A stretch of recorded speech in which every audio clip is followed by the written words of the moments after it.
चिंटू जी, एक और बात के लिए आपको मैं बधाई देना चाहता हूँ कि कांस फिल्म फेस्टिवल में भी आपकी फिल्म गई थी। हाँ जरा उसके बारे में, कौन सी फिल्म थी, कैसे हुई, जरा बताएं हमें उसके बारे में। हाँ, ये भोजपुरी की पहली फिल्म है जो कैंस फिल्म फेस्टिवल फ्रांस की धरती पर गई थी। और फिल्म का नाम है अग्नि साक्षी, जिसके निर्माता, निर्देशक और म्यूजिक डायरेक्टर हैं श्री राजकुमार आर पांडे जी। और उनकी जब भी, जैसा कि हमेशा से ये हर कोई बोलता है कि उनकी जब भी कोई भी फिल्म आती है तो नई कहानी, नई सोच के साथ आती है, नए प्लेटफॉर्म के साथ। और उनकी फिल्म की भव्यता इतनी कमाल की होती है कि जो भी लोग देखता है उन्हें लगता ही नहीं कि एक भोजपुरी फिल्म है और ये सीमित बजट में बनाई गई है। और उनकी फिल्मों के खैर बजट तो सीमित कभी होते ही नहीं है, क्योंकि वो जब भी कोई भी फिल्म का निर्माण करते हैं वो कभी किसी फिल्म का बजट लेकर चलते ही नहीं। अब मैंने देखा है कि वो फिल्म को बस शुरू करते हैं, वो ख़त्म अपने आप, जिस भी बजट पे जाकर रुकना है वो अपने आप जाके रुकेगा। उसका कोई मापदंड पहले नहीं होता कि इसी बजट में हमको फिल्म को बनाना है। और इसीलिए शायद उनकी फिल्में इतनी चलती भी है और लोगों को बहुत मज़ा भी आता है इतने सारे कलाकारों को एक साथ देखते हुए।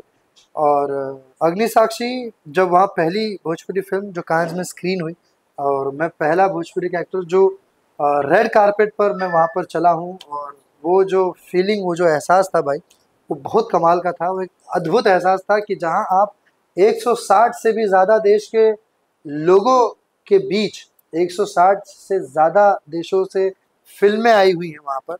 और जिन हीरोज़ को, जिन एक्टर्स को हम बचपन से, हॉलीवुड के इंग्लिश फिल्मों के हीरोज़ को हम जिनको बचपन से देखते आए हैं, Chris Hemsworth, Nicolas Cage, Selena Gomez, हम जैसे इन बड़े बड़े नाम को, हम बड़े बड़े एक्टर्स को, हम हीरोज़ को हम बड़ी बड़ी फिल्मों में हम बचपन से देखते आए हैं। तो फिर जब उनके साथ आप उस रेड कारपेट को शेयर कर रहे हो, उसके साथ, उनके साथ आप बैठे हो, तो आपको लगता है कि अरे यार, ये मेरे लिए कोई जादू या चमत्कार से कम नहीं है, मेरे लिए वरदान से कम नहीं है।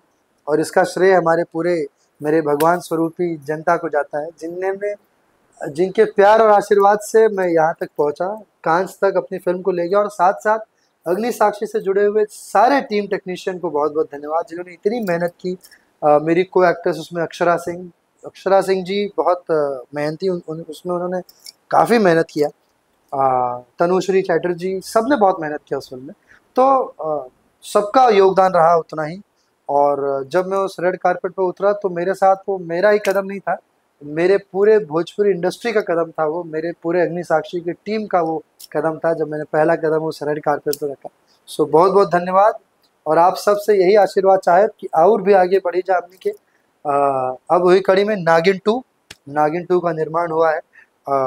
बहुत जल्द, बहुत ही भव्य पैमाने पर ये फिल्म आप सबके बीच आने वाली है। इस फिल्म में वीएफएक्स का खर्चा बहुत ज़्यादा है, मतलब नागिन टू में बहुत ज़्यादा है।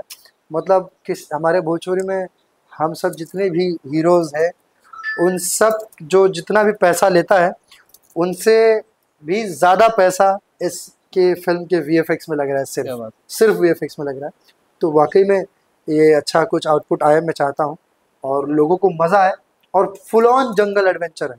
कांस की हम बात कर रहे थे, ऑस्कर पे भी थोड़ा चल लेते हैं। उदित हाँ, नारायण जी की एक फिल्म थी जिसमें हीरो थे रवि किशन जी, कब हुई गवनवा हमार। अच्छा। उस फिल्म को नॉमिनेशन के लिए सिर्फ भेजा गया था और बहुत बड़ी पब्लिसिटी मिली थी उदित जी को। रवि जी बहुत खुश थे उससे, पूरी बधाइयाँ हिंदुस्तान से आ रही थी कि भाई उसमें नॉमिनेट होना भी बहुत बड़ी बात है। बिल्कुल। अभी आपकी पिक्चर वहाँ पर स्क्रीनिंग किया गया तो बहुत बड़ी बात थी। भोजपुरी के और भी कई हीरो हैं जिसकी फिल्में आज तक ना ऑस्कर में गई है ना कांस में गई है। आपने जैसे कि पहली पिक्चर मनोज जी के साथ किया था, देवरा, भइल दीवाना। तो मनोज जी के साथ जो एक्सपीरियंस था उस टाइम का कुछ बताना चाहेंगे? उस वक्त आप बहुत छोटे थे लेकिन हाँ, बड़े हो चुके थे। इतना भी छोटा नहीं हाँ। था। लेकिन उसके बाद अभी लगता है कि 100 फिल्में कर चुके होंगे। हाँ, शायद गिना नहीं, बट हो सकता है। हम मनोज जी तिवारी की इसलिए हम चर्चा करना चाहते हैं कि ससुराल वाला पैसा वाली उनकी पहली भोजपुरी की फिल्म थी। जी थोड़ा सा यहाँ से इंटरव्यू को मोड़ते हैं, थोड़ा सा और आगे खींचता हूँ मैं। जी, तो मनोज जी के साथ एक्सपीरियंस कैसा था आपका? बहुत अच्छा था। अब मैं सच बताऊं, मनोज तिवारी जी अ, जितने कुशल वो गायक रहे हैं, जितने कुशल वो अभिनेता रहे हैं, उतने ही कुशल वो व्यक्ति भी हैं। और अब वो सांसद भी हैं हमारे।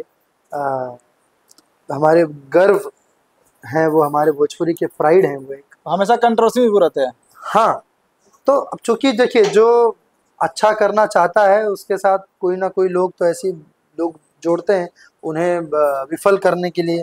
उनको नाम खराब करने का लोग कोशिश तो करते ही हैं, लेकिन हमारे मनोज तिवारी जी उसी दृढ़ता के साथ वो एकदम अड़े हुए हैं कि नहीं, मुझे मेरे जनता के सेवा में तत्पर रहना है, लोगों को जो मुझसे हो सके वो बढ़िया से बढ़िया हो। और फिल्म के एक्सपीरियंस की बात करूं तो देवरा भैल दीवाना में कमाल का एक्सपीरियंस रहा उनके साथ। मुझे लगता है कि मैंने जितने लोगों के साथ काम किया उनमें one of the best experience मेरा मनोज जी के साथ रहा, और उनसे बहुत कुछ सीखने को मिला। और वो इतने सरल भी हैं, वो जितने सरल, जितने बड़े स्टार वो हैं उतने ही वो सरल भी हैं, उतने ही वो डाउन टू अर्थ भी हैं। मैं उनके जब आवास पर भी गया हूँ, घर पर भी गया हूँ दिल्ली, तो वो अपने परिवार की तरह ही वो प्यार देते हैं। मतलब वो बिठाकर साथ में जो उनका जो एक आदर जो एक होता है, मतलब मैं तो उनसे बहुत छोटा हूँ, लेकिन फिर भी जो वो आदर सम्मान देते हैं, जो प्रेम देते हैं, वो बहुत दिल को छू जाता है। और कमाल के व्यक्ति। आप जब अभिनय करते थे, वो व्यक्ति, वो एक्टर, वो आपका बड़ा भाई आज हिंदुस्तान का बहुत बड़ा नेता हो गया है, बिल्कुल वो भी बीजेपी पार्टी में है, जी, जो हमारे देश के प्रधानमंत्री नरेंद्र मोदी जी के साथ घूमते हैं, बिल्कुल। दिखाई देते हैं। कुछ उनसे कहना चाहते हैं भोजपुरी सिनेमा पे कुछ ध्यान दिया जाए? नहीं, बिल्कुल हम सब ने बोला है, लेकिन हाँ। देखिए जैसे लोगों को ये लगता है आप कि बंद कमरे में बोले होंगे, मुझे मालूम है, हाँ, लेकिन हम चाहते हैं मीडिया के सामने मनोज तिवारी से कुछ आप ऐसा कुछ बात बोले जिससे कि हमारे भोजपुरी इंडस्ट्री को मोदी जी थोड़ा ध्यान दे। बिल्कुल आप सही बोल रहे हैं। हाँ। देखिए मैं आपको एक उसकी बैक ऑफ द स्क्रीन की मैं आपको बात बताऊं। जैसे लोगों को ये मानसिकता या लोगों को लगता है कि मनोज तिवारी जा रहे हो तो भोजपुरी से बताइए निकल के गए, रवि किशन जी गए, दिनेश लाल यादव निरहुआ जी भी संसद भवन में गए, लेकिन इन लोगों ने कुछ नहीं किया, भोजपुरी के लिए कुछ नहीं बोला। ऐसा नहीं है। सबने अपने अपने लेवल पर जितना उनके हक में, जितना उनके अधिकार में रहा, उन्होंने पूर्ण रूप से कोशिश किया कि कुछ हो। लेकिन जिसके हाथ में वो डिसीजन है वो लोग अलग हैं, वो इनके हाथ में वो पावर नहीं है कि वो किसी एक सिनेमा इंडस्ट्री के लिए वो कुछ कर पाए। उनका अपना जोन, उनका अपना एरिया अलग है, तो इसलिए उनको मौका नहीं, उनको वो चीज़ नहीं मिल पाता है कि वो जहाँ वो ये भोजपुरी सिनेमा के लिए कुछ कर पाए। सिनेमा के संबंधित जितने भी लोग हैं उनसे हम सभी लोग ये अपील कर रहे हैं, और पूरी भोजपुरी इंडस्ट्री अपील करती है कि आप ज़रूर भोजपुरी सिनेमा पर विशेष रूप से ध्यान दें, क्योंकि अब वाकई में बहुत ज़रूरत है आपके साथ की और इस बदलाव की, ताकि एक खूबसूरत बदलाव हो, कुछ बड़ा बदलाव हो। भोजपुरी सिनेमा मल्टीप्लेक्सेस में कंपलसरी हो, कि ताकि हमारे एक जो वर्ग जो नहीं देख पा रहा है भोजपुरी सिनेमा को, जस्ट एक जगह के कमी होने की वजह से, प्रॉपर जगह ना होने की वजह से, तो वो लोग जाकर ज़रूर आके देखें हमारी फिल्मों को। आप लोग वो मुहैया ज़रूर कराइए, सब्सिडीज दीजिए, कि ताकि प्रोड्यूसर्स जो है वो उसको रिस्क थोड़ा कम रहे। वो एक प्रॉपर अपना एक घर बेच के तो कोई समाज को सुधारने नहीं आएगा। तो मुझे लगता है कि उसके लिए गवर्नमेंट को थोड़ा सक्रिय होना पड़ेगा, क्योंकि गवर्नमेंट को इस इंडस्ट्री से बहुत कुछ मिला है। आज जो भोजपुरी जो लोग जान रहे हैं वो सिर्फ सिनेमा का देन है, वो किसी उत्तर प्रदेश और बिहार सरकार की देन नहीं है। सरकार ने भोजपुरी भाषा के लिए कुछ नहीं किया है। वो मुझे तो लगता है कि वो भोजपुरी में आठवीं भाषण सूची में भी नहीं शामिल है। हाँ, 8वीं सूची में भी शामिल नहीं करा पाए। तो आपने क्या किया भाई, सरकार हो क्या, आपने भोजपुरी भाषा के लिए, आप बिहार के, अगर आप सरकार के, आप, मैं अगर नीतीश कुमार जी की भी बात करूं तो उन्होंने भोजपुरी भाषा के लिए क्या किया? राइट। मुझे कोई एक कार्य बता दे, कोई भी काम उन्होंने नहीं किया। जबकि मेरा तहे दिल से मेरा उनके लिए मोह रहता है कि भाई हमारे, ये उम्मीद भी रहता आज है कि भोजपुरी नीतीश जी, इंडस्ट्री की तरफ से करोड़ों का टैक्स जाता है बिहार सरकार को। हर साल जाता है, करोड़ों करोड़ों का टैक्स जाता है, और उनके कुछ डिसीजंस हैं जो मुझे लगता है कि बहुत गलत भी रहे हैं, और कुछ डिसीजंस उन्होंने लिया ही नहीं हमारे सिनेमा के प्रति, सिनेमा के कलाकारों के प्रति, सिनेमा के टेक्नीशियंस के प्रति। आज वही हमारे साउथ इंडस्ट्री में जाइए तो तेलुगु जो इंडस्ट्री है, तेलुगु इंडस्ट्री यानी कि जो आंध्र प्रदेश और अब तेलंगाना जो अलग हो गया, ये जो दो राज्य है, ये दोनों राज्य कितना सपोर्टिव है वहाँ के प्रोड्यूसर्स के लिए, वहाँ के टेक्नीशियंस के लिए, वहाँ के कलाकारों के लिए। उन्होंने ला के चेन्नई से सरकार ने बसाया है लोगों को वहाँ पर, उद्योग अच्छा लगा वहाँ पे। बिल्कुल उन्होंने सब्सिडीज और पैसे अच्छे खासे खर्चा किया कि आप वहाँ के लोगों को, उद्योगपतियों को उन्होंने बोला कि आप लोग एक कदम आगे बढ़ाएं, हम 10 कदम, सरकार ने कहा कि हम 10 कदम आगे बढ़ाएंगे आपके लिए, क्योंकि उनको पता है कि सिनेमा से समाज, भाषा और वो संस्कृति ज्यादा फैलता है। क्योंकि सिनेमा एक ऐसा माध्यम है जो देश विदेश में तुरंत चुटकी बजा के फैलता है। आप सिर्फ अपनी बातें, अगर आप बिहार के मुख्यमंत्री हैं या बिहार से संबंधित कोई भी मंत्री हैं, तो आपकी आवाज़ सिर्फ बिहार की जनता सुनेगी, आपकी आवाज़ उत्तर प्रदेश की जनता भी नहीं सुनेगी। ना, और यह कि हिंदुस्तान का कोई और राज्य का कोई भी व्यक्ति, उसको कोई लेना ही देना नहीं है आपके बात से। जब हम लोग आवाज उठाते हैं तो बिहार सरकार हो चाहे उत्तर प्रदेश सरकार हो, योगी जी और नीतीश कुमार दोनों से आपसे क्वेश्चन है कि फिल्मों के जब हम बात करते हैं तो वो घोषणा पर घोषणा करते हैं, हाँ। लेकिन उसके ऊपर जब पहल करने की बात आती है तो वो नहीं कर पाते। इसका रीजन क्या होता है? सिर्फ पॉलिटिक्स? अब मैं वही बात भाई, मैं मुझे भी कई बार ये बड़ा मैं सोचता हूँ कि ऐसा क्यों। जैसा कि अभी जो सब्सिडी अभी हाल ही में सबको मिला है, वो 4 साल बाद मिला है, जबकि ये प्रावधान था ही नहीं। प्रावधान तो आपने जो सरकार ने जो बनाया था वो किस हिसाब से भैया हर साल दिया जाएगा, यही था ना। लेकिन हर साल क्या, मेरा सिनेमा रिलीज हो मुझे पैसा मिलना चाहिए। पैसा मिलना चाहिए। हाँ। एक्चुअली बात तो सही में, बात तो ये है कि जब पिक्चर रिलीज हो, आपके फिल्म रिलीज के जितने भी समय के बाद, लेकिन उसी उसी हाल फिलहाल में ही आज जल्दी में ही मिल जाना आज चाहिए। स्थिति ये है चिंटू जी कि मुंबई में जितनी भोजपुरी पिक्चरें शूटिंग होती थी, सिर्फ उत्तर प्रदेश में शूटिंग चल रही है। बिल्कुल इसी वजह से। और उत्तर प्रदेश में आज कितनी रोजगार है, कितने लोग वहां पे, जितने भी वहां के कलाकार थे, या जितने भी वहां के टेक्नीशियंस थे, या जितने भी लोग जिनके पास वहां पे कोई काम नहीं था, जो बेरोजगार थे, जिनके पास कोई काम था ही नहीं बिल्कुल, वो भी अब शूटिंग होता है तो शूटिंग में वो कई सारे टेक्नीशियंस ऐसे हम वहां पे बुला लेते हैं ताकि वहां के लोगों को रोजगार मिले। हम जो अपना पैसा, जो प्रोड्यूसर पैसा लेकर आता है, वो किसी बाहरी को देने से अच्छा भाई हमारे वहाँ यूपी के, बिहार के लोगों को दिया जाए कि ताकि पैसा हमारे हमारे लोगों के बीच में रहे। राइट। तो ये सोच लेकर हम जाते हैं। लेकिन जब सरकार की तरफ से ये सोच जब नहीं, उन्हें जब ऐसा लगता है कि नहीं नहीं, अब 4 साल से उन्होंने कोई सब्सिडी नहीं दिया, तो जब इस सोच को अगर सरकार सपोर्ट नहीं करेगी कि हमारे लोगों को रोजगार मिलना चाहिए, हमारे लोगों को, तो मुझे लगता है कि फिर ये ग्राउंड लेवल पर थोड़ा सा प्रॉब्लम तो है। जैसे हम वाहवाही तो करते हैं कि नहीं नहीं हाँ बिल्कुल योगी सरकार, मैं खुद भी बहुत वाहवाही करता हूँ, मैं खुद भी बहुत बड़ा फॉलोअर हूँ, लेकिन मैं फॉलो करता हूँ, मुझे लगता है कि जो आम जनता है ना, अगर उसके आपने किसी भी प्रॉब्लम का सोल्यूशन नहीं किया, हमको भाई फलना ढिमका तुर्रम खान फलना ढिमका से कोई हमको मतलब नहीं। हमको मतलब है हमारे हमारे घर में अनाज क्या आ रहा है, हमारे घर में 2 रोटी अगर हम ढंग से खा पा रहे हैं कि नहीं खा पा रहे हैं। और अब हम बात करते हैं एंटरटेनमेंट की, तो एंटरटेनमेंट तो सबसे आखिरी में लोग देखते हैं, अपने काम धंधा घर परिवार के बाद एंटरटेनमेंट को लोग मान्यता देता है। तो हमारे यहाँ अभी भोजपुरी को ये बढ़ोतरी या बढ़ाने का जिम्मा सिर्फ जरूरी है क्या कि सिर्फ भोजपुरी सिनेमा के लोगों का है? क्या बिहार और उत्तर प्रदेश सरकार की नहीं है? ये आपका भी जिम्मेदारी है कि आप हमारा साथ दें और भोजपुरी सिनेमा को और आगे बढ़ाएं। क्योंकि मैं फिर से वही बात बोल रहा हूँ कि भोजपुरी सिनेमा बढ़ेगा तो भोजपुरी भाषा और भोजपुरी संस्कृति का विस्तार होगा। थोड़ा गोरखपुर चले?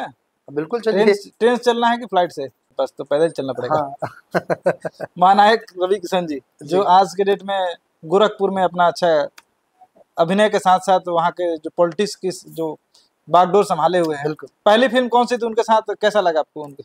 हाँ, उनके साथ मेरी पहली फिल्म थी देवरा बड़ा सतावेला, कमाल की फिल्म। हमने बहुत सताया बाकी। हाँ नहीं, उसमें रानी चटर्जी, सॉरी रानी चटर्जी, रानी चटर्जी जी और मोनालिसा जी। अच्छा। और लेकिन बहुत मजा आया था उस फिल्म में, और जितना हम लोग को मजा आया था हाँ। उससे ज्यादा ऑडियंसेस को मजा आया उस फिल्म को देखकर, तभी वो फिल्म सिल्वर जुबली हुई।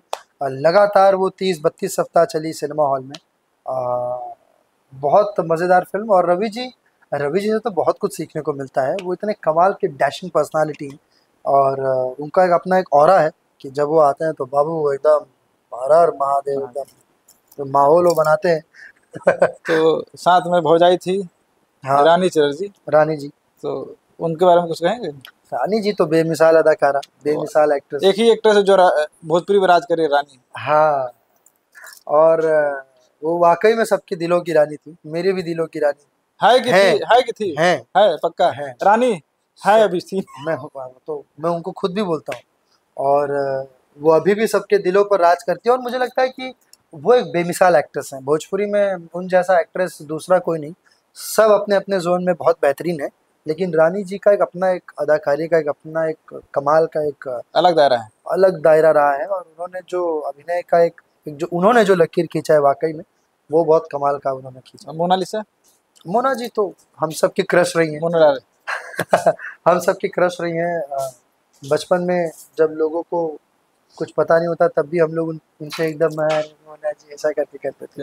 तो मोना जी तो सबकी अच्छा, गोरखपुर से नजदीक आजमगढ़ पड़ता है। हाँ। तो वहाँ कैसे चलना पसंद करेंगे? बैलगाड़ी मंगाओ?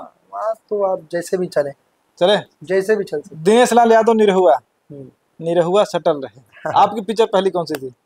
मेरी पहली ही पिक्चर उन्हीं के साथ थी। मैंने पहली जो पिक्चर कैमरा फेस किया, दीवाना। दीवाना। मैं चाइल्ड आर्टिस्ट था उसमें बतौर बाल कलाकार, और दिनेश जी उसमें हीरो थे हमारे सुपरस्टार। और बहुत उनसे उनसे भी बहुत कुछ सीखा। दीवाना में मुझे याद है कि जब भी कोई सीन होता था तो दिनेश जी बोलते थे कि अरे चिंटू बाबू से कराइए, चिंटू बाबू से, बहुत अच्छा लगेगा। तो बहुत मजा आता रहा है उनके साथ काम करना, रवि जी के साथ, मनोज जी के साथ। ये वाकई में पूरे स्तंभ है हमारे भोजपुरी। इंडस्ट्री बोलती है दिनेश लाल यादव से सुलझा हुआ आदमी भी नहीं है, आपको क्या कहना है? बिल्कुल हाँ, नहीं, देखिए सुलझे हुए सारे हैं। हाँ, मतलब दिनेश जी में गंभीरता काफी है, मनोज जी में काफी है। मनोज जी से भी बहुत कुछ आप मतलब आप सीख सकते हैं कि, और एक्चुअली मनोज जी ने सिखाया कि हीरोज को कैसे होना चाहिए। और दिनेश जी ने वो तहजीब सिखाई कि भाई आपको कैसे लोगों को रहना चाहिए, हीरोज को। और मुझे लगता है कि उस कड़ी में आते हुए मैंने एक चीज़ को उसी में सबसे कुछ ना कुछ सीख के, सबके उनके रस लेकर, मैं एक एक अपना एक सोच लेकर सबके सबके आशीर्वाद के साथ जो आया हूँ। तो जितने भी लोग नए आ रहे हैं या जितने भी लोग नए आए, उनको सीखना चाहिए सबसे।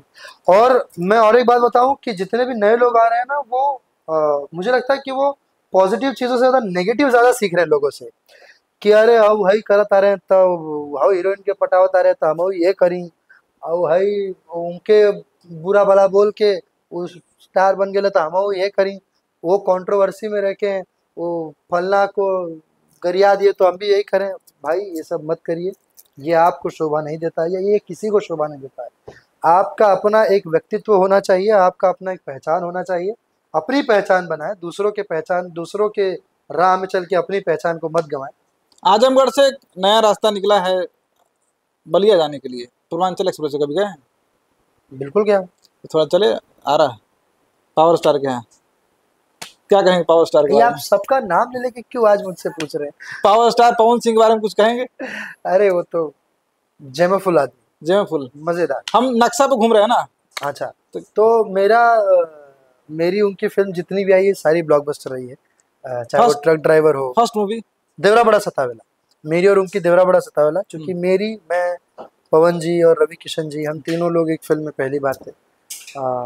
बहुत मज़ेदार व्यक्ति है वो, उनके साथ रहना बहुत फन होता है, और वो हंसाते रहेंगे। और उनका अपना एक ऑरा है, उनका अपना एक मज़ा है। और बेसिकली वो दिल से बच्चे हैं।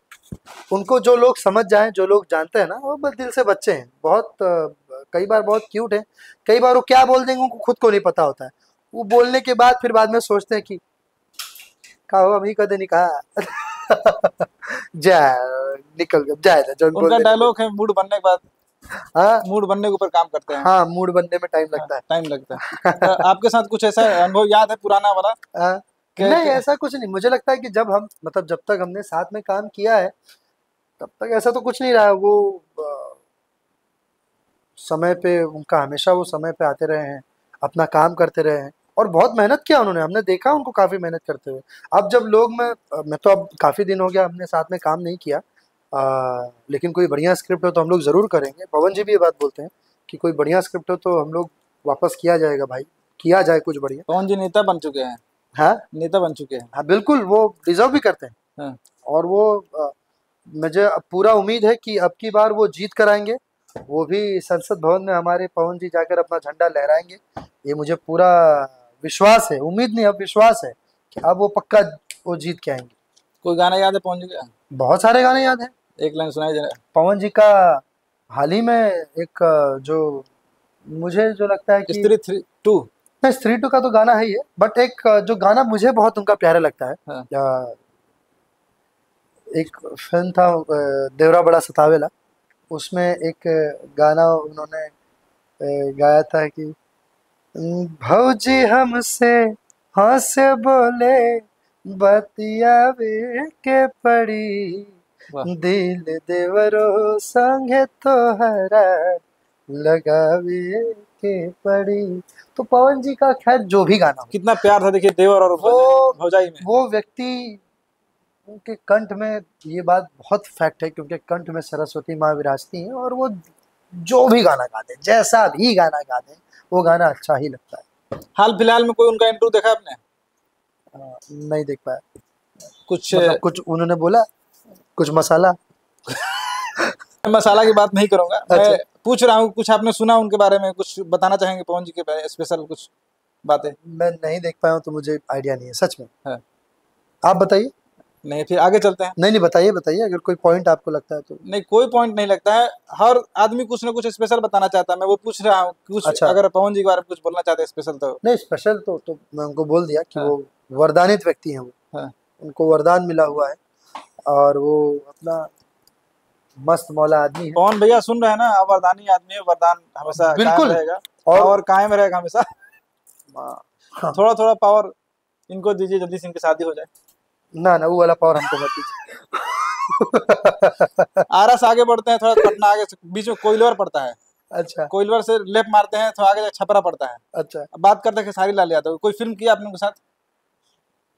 मैंने एक फिल्म में गेस्ट अपीयरेंस किया, क्या नाम है फिल्म का? नागिन। नागिन। फिर हाँ। से इसलिए नागिन लेकर आ रहे आप? नहीं, नागिन टू चूंकि वो कॉन्सेप्ट अभी बहुत अच्छा पप्पा के दिमाग में आया, हम्म। और चूंकि वो पप्पा की ही फिल्म थी, उन्होंने ही प्रोड्यूस की थी, डायरेक्ट की थी।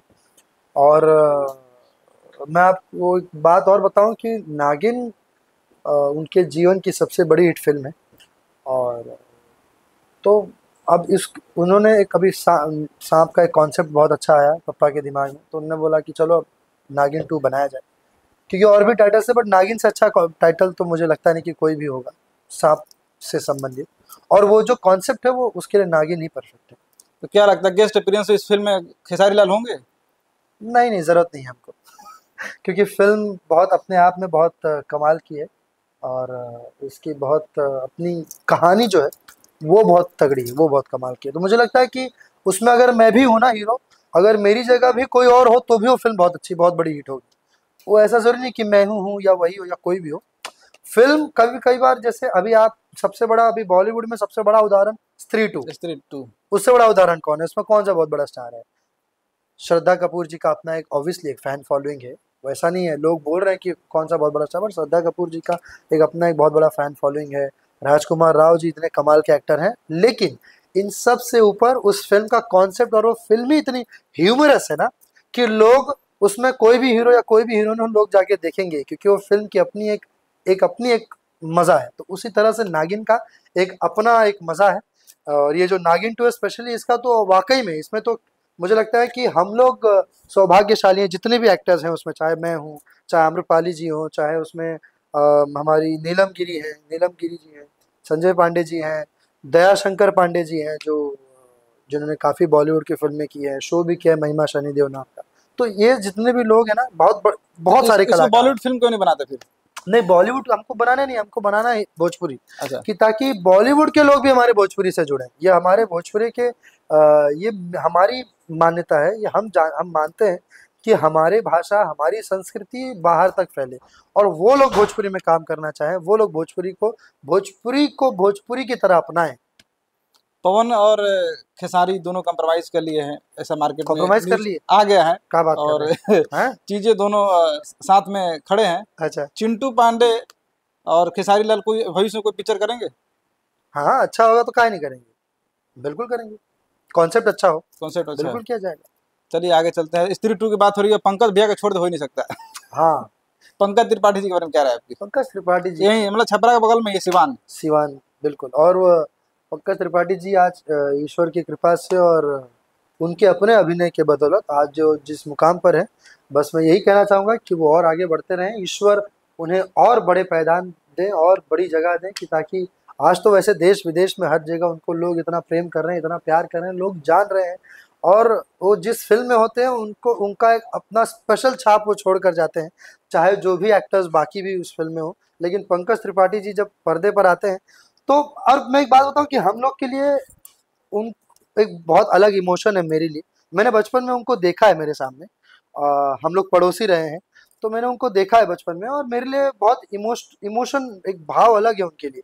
जब जब मैं उनको पर्दे पर देखता हूँ तो लगता है कि यार ये मेरे परिवार का एक व्यक्ति वहाँ पर आज देखो, आज छाए हुए हैं। आज पूरे बॉलीवुड सिनेमा जगत में आज वो अपना गर्दा उड़ाए हुए हैं, झंडा गाड़े हुए हैं।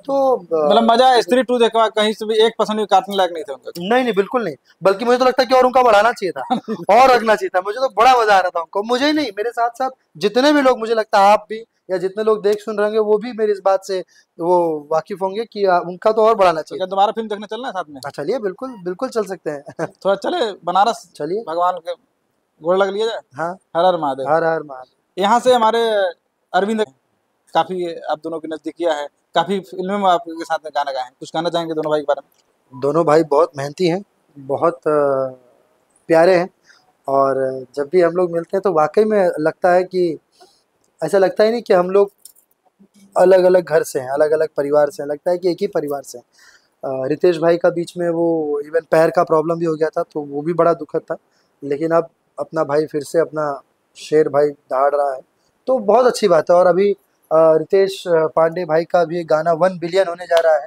बहुत जल्दी से हो, ये हमारे भोजपुरी के लिए बहुत गर्व की बात है। हेलो कौन। और अरविंद अकेला कल्लू भाई हमारे वो अलग छाए हुए हैं अपने म्यूजिक वीडियोस में, एल्बम्स में। बस यही है कि सब लोग अपना काम मेहनत से करते रहें, और दर्शकों का प्यार, हमारे जनता जनार्दन का प्यार, जो भी आपको पसंद आए, जिसकी भी आप फिल्म देखना चाहें, आपको जो भी हीरो पसंद है आप देखें, लेकिन सिनेमा हॉल में जाकर देखें, और अपना अपना प्यार सब पर बनाए रखें। सब हमारे भोजपुरी माँ के लाल हैं, सब भोजपुरी माँ के बेटे हैं, आपस में सब प्यार मोहब्बत सब चलता रहता है। और जहाँ तक की बात की आपने खेसारी भाई की भी, तो देखो खेसारी भाई भी कई बार वो व्यक्ति ऊट पटांग बोल जाते हैं, क्योंकि मुझे ऐसा लगता है कि वो व्यक्ति जानबूझ के वो चीज़ करते हैं कि ताकि कंट्रोवर्सी क्रिएट हो, वो थोड़ा सर्चिंग में रहें, लोग उनकी बात करते रहें, बस यही है। और बाकी ऐसा कुछ है नहीं, जैसा बाहर बहुत ज़्यादा चीज़ को दिखाया जाता है ऐसा कुछ है नहीं।